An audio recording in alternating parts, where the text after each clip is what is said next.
जय हिंद। स्वागत है आपका।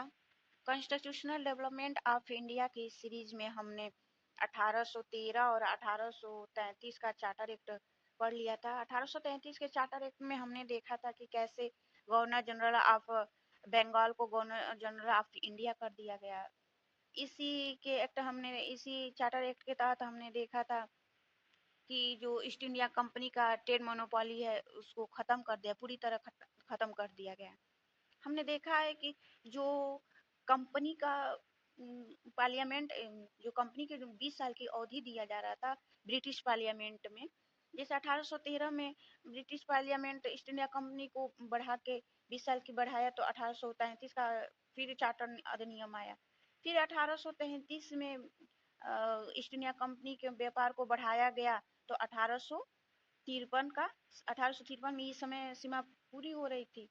तो इसलिए क्या हुआ कि 1853 जब समय सीमा ईस्ट इंडिया कंपनी की पूरी हो रही थी, तो 1853 में वापस से अधिनियम लाया गया। तो आज हम पढ़ेंगे 1853 का जो अधिनियम है। और देखिए इस समय क्या हुआ था, जो 1853 में वायसराय था, कौन था? लॉर्ड डलहौजी था। लॉर्ड डलहौजी का शासनकाल है 1848 से 1856 तक। अब क्या हुआ कि देखिए क्या हुआ कि अब इस समय ना कि जो ब्रिटिश सरकार थी ईस्ट इंडिया कंपनी को टाटा बाय बाय करना चाह रही थी। इसलिए कंपनी की कोई समय सीमा नहीं बढ़ाई गई, जिसने हमने देखा ना कि 1813 में 20 साल के लिए समय सीमा बढ़ा, तो 1833 का चार्टर एक्ट आया। फिर 1833 में समय सीमा बढ़ा, तो 1853 का चार्टर एक्ट आया। तो लेकिन 1853 में कोई समय सीमा नहीं बढ़ाई गई, क्योंकि अब ब्रिटेन की सरकार कंपनी को हटाना चाहती थी, इसलिए। और इसमें क्या हुआ कि पहली बार प्रशासनिक निकाय और जो जो गवर्नर जनरल काउंसिल थी, उसमें पहली बार प्रशासनिक निकाय और विधायी कामकाज को अलग कर दिया गया। जैसे क्या था, हमने पढ़ा है कि जो गवर्नर जनरल की काउंसिल थी वही प्रशासनिक निकाय भी देख रही थी और विधायी निकाय भी देख रही थी। तो 1853 क्वेश्चन पूछता भी है कि किस एक्ट के तहत प्रशासनिक निकाय और विधायी निकाय को अलग किया गया, तो किस एक्ट के तहत अलग किया गया? 1853 एक्ट के तहत अलग कर दिया गया। और जो और बना और विधान परिषद, केंद्रीय विधान परिषद की स्थापना की गई। अब प्रशासनिक कार्यों के लिए ये गवर्नर जनरल की जो काउंसिल की प्रशासनिक कार्य के लिए कार्यकारी परिषद का निर्माण किया गया, और विधायी कार्य के लिए विधान परिषद का निर्माण किया गया। जैसे मान लीजिए कि मोदी जी हैं, ठीक है, मोदी जी हैं, तो मोदी जी क्या है? प्रशासनिक कार्यभार संभालते हैं, और विधायी क्या है? हमारी संसद बनाती है। तो इसी तरह क्या हुआ कि जो काउंसिल थी गवर्नर जनरल आप काउंसिल की जो 4 सदस्य थी, इसमें 4 सदस्य थे, इसमें 6 सदस्य को और जोड़ दिया गया। जब सिर्फ ये 4 सदस्य रहेंगे तो प्रशासनिक कार्य देखेंगे, और क्या हुआ, 6 सदस्य जुड़ गए, तो एक मिनी संसद की तरह, मान लीजिए पार्लियामेंट बन गई। एक कानून एक केंद्रीय विधान परिषद बन गया था। जो काउंसिल परिषद के सदस्य थे, इसमें विधि सदस्य को, जो 6 मेंबर है, इसमें जोड़ लिया गया। आइए देखते हैं 1853 की जो चार्टर अधिनियम है, इसमें क्या क्या रहा है। देखिए इस समय पहला तो है गवर्नर जनरल ऑफ इंडिया, कौन था? लॉर्ड डलहौजी था। ये भी क्वेश्चन पूछ सकता है कि गवर्नर जनरल ऑफ इंडिया कौन था, तो लॉर्ड डलहौजी था। कंपनी काउंसिल पुनः अनिश्चित काल के लिए अधिकार, जो वाणिज्यिक अधिकार पत्र दे पर तब तब तक ब्रिटिश संसद को नया आदेश नहीं देती, तब तक कंपनी शासन करती रहेगी। मतलब कि क्या है कि इसमें कोई ब्रिटिश सांसद कोई समय सीमा तो फिक्स की नहीं, और ये कंपनी ईस्ट इंडिया कंपनी तो व्यापार करती नहीं है, एक पूरी तरह पॉलिटिकल बॉडी बन गई। तो इसमें यही यही आदेश दिया गया कि जब तक ब्रिटिश पार्लियामेंट आदेश नहीं देती है, तभी तक आप शासन करेंगे। अगर आदेश आ जाती है, ब्रिटिश पार्लियामेंट आदेश दे देती है, तो आपको हटना पड़ेगा। फिर एक गवर्नर जनरल ऑफ इंडिया मतलब जीजीआई की परिषद का विस्तार किया गया, आपने देखा था। कानून सदस्य पूरी तरह पुरुष सदस्य, जो कानूनी सदस्य थे अब क्या हो गए, पुरुष सदस्य बन गए। परिषद का विस्तार होने पर परिषद अब व्यवस्थापिका सभा के रूप में परिवर्तित हो गई। इसके जो सदस्य 12 सदस्य बने, आप देख सकते हैं 12 सदस्य में एक गवर्नर जनरल ऑफ इंडिया हो गया, कोलकाता के जो सुप्रीम कोर्ट के तो उसके जज बन गए, 4 governor general of India council के परिषद के 4 मेंबर थे, और सुप्रीम कोर्ट के अन्य सदस्य न्यायाधीश अन्य सदस्य बन गए, और 3 सदस्य एमसीके के प्रतिनिधित्व हो गए। इसी के एक्ट के तहत बंगाल प्रांत हेतु प्रशासन हेतु एक लेफ्टिनेंट पद का सृजन हुआ, मतलब एक लेफ्टिनेंट पद बना।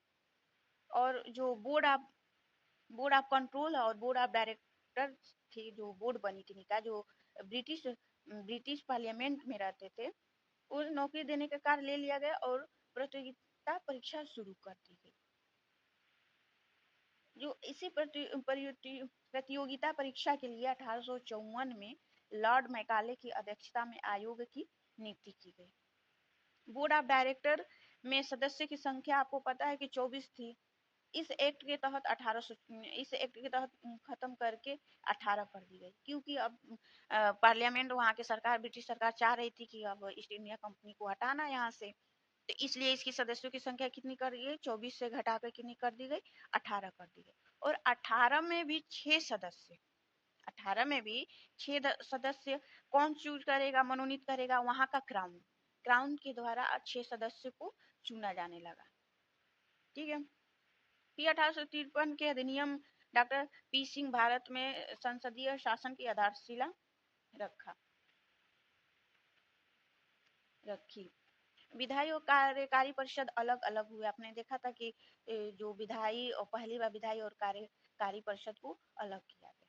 इस प्रकार 1853 में हमने देखा क्या क्या नए बदलाव हुए, क्योंकि अब तो ब्रिटिश सरकार चाह रही थी कि यहाँ पे ईस्ट इंडिया कंपनी की शासन हट जाए। जब 1857 की क्रांति हुई, जब भारत में जनता में विद्रोह हुआ, तो 1858 में फिर ब्रिटिश पार्लियामेंट में एक्ट लाया गया, बिल पारित हुआ। उससे हम बोलते हैं 1858 का भारत शासन अधिनियम। इस अधिनियम के द्वारा क्या हुआ कि इसमें पहली बार सत्ता का विकेंद्रीकरण किया गया, पहली बार। अभी तक क्या था, 1884 से हमने देखा था सत्ता का केंद्रीकरण हुआ, लेकिन 1858 में पहली बार सत्ता का विकेंद्रीकरण किया गया। और 1858 का भारत शासन अधिनियम के द्वारा ये जो बोर्ड ऑफ कंट्रोल और बोर्ड ऑफ डायरेक्टर्स था, जो ब्रिटेन में रहता था, ब्रिटिश पार्लियामेंट का सदस्य था, उसको खत्म कर दिया गया। दोनों को मिलाकर एक भारत सचिव बनाया गया। ये जो बोर्ड ऑफ कंट्रोल और बोर्ड ऑफ डायरेक्टर की खत्म कर दिए गए, और दोनों को मिलाकर एक भारत सचिव बनाया गया, और एक 15 सदस्यीय परिषद बनाया गया सलाहकारी। इसकी सहायता के लिए जो सचिव था ना, बनाया गया सचिव, उसी की सहायता के लिए 15 सदस्यीय परिषद सलाहकारी बनाया गया। याद रहे कि ये सलाहकारी था, कोई बाध्यकारी नहीं था। जो 15 सदस्यीय परिषद बनाई गई, वो केवल सलाह दे सकती थी सचिव को। अभी इसकी सलाह को मानना न मानना सचिव पर था, ये कोई बाध्य नहीं था कि आपको मानना ही होगा। देखते हैं 1858 का भारत शासन अधिनियम। इसमें हमने देखा कि कंपनी का समापन हो गया, शासन हट गया, और सत्ता किसके हाथ में आ गई, क्राउन के हाथ में आ गई। भारत के संपूर्ण ब्रिटिश साम्राज्य का स्वामी सम्राट हो गया, मतलब कि क्राउन सत्ता के हाथ में चले गया। उस समय कौन वहां की महारानी थी, विक्टोरिया। तो अब सीधे भारत में शासन सीधे वहां ब्रिटिश सरकार के हाथ में हो गया। और जो वो बीओसी मतलब board of control, BOD board of director की समाप्ति, इसके स्थान पर भारत में मंत्री सचिव एवं भारत परिषद का गठन किया गया। 15 सदस्यीय भारत परिषद का गठन किया गया, और किसका पोस्ट बनाया गया, भारत सचिव, यानी कि भारत मंत्री भी बोलते हैं। भारत मंत्री या ब्रिटिश मंत्रिमंडल का सदस्य था, मतलब ब्रिटिश पार्लियामेंट का ये मेंबर था, एवं भारत सरकार के समस्त प्रशासनिक कार्यों का मुखिया था। मतलब अभी हेड हो गया, कौन हेड हो गया, भारत सचिव। देखिए पहले ये क्राउन हो गया, क्राउन के अंडर में भारत सचिव आ गया, फिर भारत सचिव के अंडर में वायसराय होगा। अभी हम देखेंगे कि इस एक्ट में गवर्नर जनरल ऑफ इंडिया के पोस्ट को बदल के वायसराय कर दिया गया। ठीक, इसके सदस्यों का वेतन आप जानते हैं कि भारतीय राजकोष से ही जाता था। जो भारत परिषद 15 सदस्यीय भारत परिषद बनी थी, उसमें 15 सदस्यीय बनी थी। अब 21 आधार पे ये सदस्य बने थे, वो कम से कम 10 वर्ष तक सेवारत रहे हो, मतलब इन्होंने 10 वर्ष तक सेवा दी हो, और भारत छोड़े 10 वर्ष से अधिक न हो। 10 वर्ष से अधिक ये 10 वर्ष से ज्यादा भारत छोड़े नहीं हो। भारत मंत्री को अपने परिषद में केवल निर्णायक मत देने का अधिकार था। जो भारत मंत्री थे, जो सचिव थे, वो जो परिषद थी उनको निर्णायक मत देने का अधिकार था। समानता परिषद की बहुमत की विरुद्ध निर्णय ले सकता था। जो सचिव थे, वो जो परिषद थी उसके विरुद्ध निर्णय ले सकते थे। अभी हमने बताया आपको कि वो 15 सदस्यीय परिषद सलाहकारी परिषद थी, ना कि बाध्यकारी परिषद थी। सम्राट के अधीनता में नागरिक एवं फौज कर्मचारियों पर नियंत्रण भी सौंप दिया गया। मतलब कि अब सीधा क्राउन देखेगा, नजर रखेगा, और उसके बाद से सचिव रखेगा, और सचिव के बाद से वायसराय हो जाएगा। यह ब्रिटिश संसद एचओसी मतलब हाउस ऑफ कॉमन, जो ब्रिटेन का, जो हमने हमारे पार्लियामेंट का दो है ना, राज्यसभा लोकसभा, वैसे ही ब्रिटेन में निम्न सदन को हाउस ऑफ कॉमन बोलते हैं, एचओसी बोलते हैं। यह ब्रिटिश संसद एचओसी हाउस ऑफ कॉमन के प्रति उत्तरदायी था, मतलब भारत सचिव। भारतीय मामलों के संदर्भ में जो भारतीय मामले हैं उसके संदर्भ में ये ब्रिटिश संसद के प्रति उत्तरदायी था, मतलब वो जवाबदेही था ब्रिटिश संसद हाउस ऑफ कॉमन के प्रति। गवर्नर जनरल ऑफ इंडिया के पद गवर्नर जनरल के पद के साथ महारानी की प्रतिनिधि के तौर पर वायसराय का पद जोड़ दिया गया। अब क्या हुआ, गवर्नर जनरल ऑफ इंडिया के पद को हटा दिया गया, वायसराय के पद को जोड़ दिया गया। गवर्नर जनरल ऑफ इंडिया के रूप में वह भारत सचिव के प्रति व विधानसभा के रूप में सम्राट के प्रति उत्तरदायी था। गवर्नर जनरल ऑफ इंडिया व स्टेट गवर्नर की नियुक्ति सम्राट द्वारा। अब सीधे क्या हुआ कि जो स्टेट गवर्नर थे, जो मद्रास के और बम्बई के जो गवर्नर चुने गए, और गवर्नर जनरल इस सीधे अफसर सम्राट के द्वारा ही स्वीकृत करने पर ही चुने जाने लगे। भारत के धन को भारतीय सीमा से बाहर किसी भी सैनिक कार्यवाही के बिना संसद की स्वीकृति से व्यय नहीं किया जा सकता था, वह भी आक्रमण की स्थिति में अतिरिक्त या आवश्यक कारण से ही। मतलब कि जो धन है भारत का, तो जब तक कि संसद नहीं बोल रही है उसको आप व्यय नहीं कर सकते, अगर आक्रमण की स्थिति न हो तो। अब देखिए क्या हुआ कि इलाहाबाद में ना एक कैनिंग का घोषणा किया 1 नवंबर इलाहाबाद में। इसने बोला कि महारानी 10 करोड़ से अधिक पूर्वी लोगों की शासिका बन गई। जैसे 1858 में अब भारत पे पूरी तरह क्या हो गया, क्राउन का अधिकार हो गया, अब ब्रिटिश क्राउन का। और ब्रिटिश में महारानी कौन थी, विक्टोरिया थी। तो वही ये बोल रहा है कि महारानी 10 करोड़ से अधिक पूर्वी लोगों की शासिका बन गई।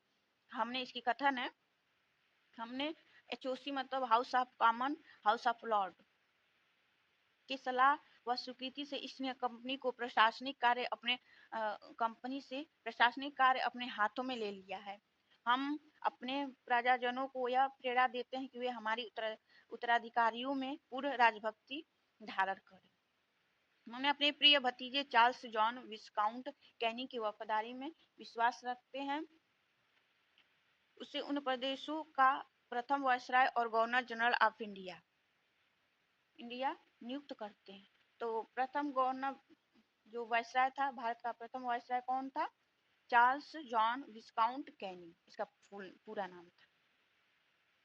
नियुक्त करते हैं। हम भारत के देशी शासकों के प्रति घोषणा करते हैं कि ईस्ट इंडिया कंपनी के साथ जो समझौते और संधियां हुई हैं उसको भी ज्यों का त्यों स्वीकार करें। मतलब कि जो जो घोषणा और जो संधियां हो चुकी हैं ईस्ट इंडिया कंपनी के साथ, उस सेम वायसराय के प्रति भी आप लागू रखें। ये नहीं कि अब ईस्ट इंडिया कंपनी चली गई, अब क्राउन का शासन आ गया है तो संधियां खत्म होगी, नहीं, वो संधियां अभी भी क्या होंगी, मान्य रहेंगी। ठीक है। तो हमने सम्राट और भारत का शासन संसद के माध्यम से संचालित करने लगा। जो क्राउन था अब संसद के माध्यम से भारत में क्या हुआ, शासन करने लगा। इस प्रकार हमने 1853 का और 1858 का भारत शासन अधिनियम देखा।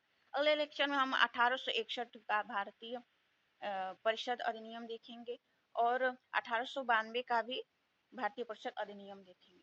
आज के लिए इतना ही। जय हिंद।